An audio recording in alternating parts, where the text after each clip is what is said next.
Hi, my name is Cheryl Lopez. I am in Group 1, and today I will talk about Edvard Munch and a little bit about his life. I will talk about his early life, his development in art, and his final years. I was walking down the road with two friends when the sun set. Suddenly the sky turns as red as blood. I stopped and leaned against the fence, feeling unspeakably tired. Tongues of fire and blood stretched over the bluish-black fjord. My friends went out walking while I logged behind, shivering with fear. Then I heard the enormous, infinite scream of nature. This was said by Edvard Munch to describe one of his very famous paintings, and it's a quick introduction to how his emotions were displayed in his works. For those who are interested in art, this will be a good topic because I will speak about his different styles and paintings and some history and background information that will help you adapt some ideas in your own art. I did a lot of research on this, and I have personal experience because I used to go to an art school where I analyze and criticize art myself. And now going into his early life, he was born on December 12, 1863 in Norway. His mother and sister died of tuberculosis, and his father and younger brother died when he was very little. His sisters developed a mental illness, and a little after this he said something like, "Illness, insanity, and death were the black angels that kept watch over my cradle and accompanied me all my life." This means that all his life revolved around mental illness, death, and tragedy. As you will see later on, this will affect his artworks, and he will display a lot of these emotions. He went to an institute named Christiana Poem, which was a circle of writers and artists. This institute believed in free love, and they opposed those who were narrow-minded. Munch outgrew in the aesthetic, and he adapted Impressionism in his own art. He developed new philosophy and art and different conceptions of sexuality, in the sense that he was more liberal, and in his art he wasn't.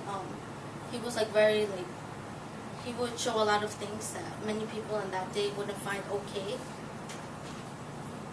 Munch used line in his art, which was a skill that he used for psychological revelation, and many critiques failed to understand his art because all they saw was the violent emotion, the disturbing imagery, the bold portrayal of sexuality, and his work they thought seemed very incomplete, which they found offensive. His negative reputation brought about a lot of fame in Germany, and a lot of people began to know him because of this. And some of his paintings, one of his most famous exhibits were the Frieze of Life, which was displayed in Berlin. It was 22 artworks.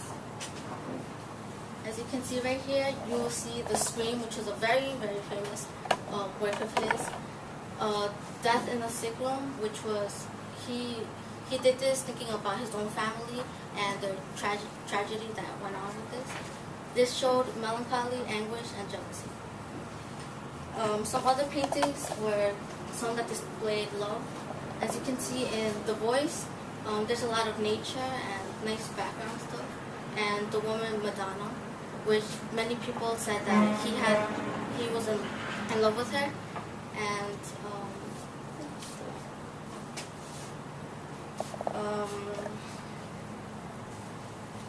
in his later years, he suffered a nervous breakdown in 1908. And after his breakdown, he changed a lot. His work showed a lot of more positive attitude, and one of his most famous were one that was in Oslo University and their murals, which was a centerpiece. Graham Watson said in Edvard Munch's biography, there was a lot of vast painting of the sun and allegorical images. He said that there was a lot of positive things in this painting, and during that time, the Nazis took over Norway, and when they saw his artwork, they thought it was degenerate art, and they removed 82 works from the German museums. Munch lived in fear when Germans took over Norway because he thought they were going to confiscate his works that he had in his own house. And eventually the art went back to Norway through different purchases. Today, many of his finest works in the National Gallery in Oslo, and Edvard Munch is now remembered to be a very talented and unique artist.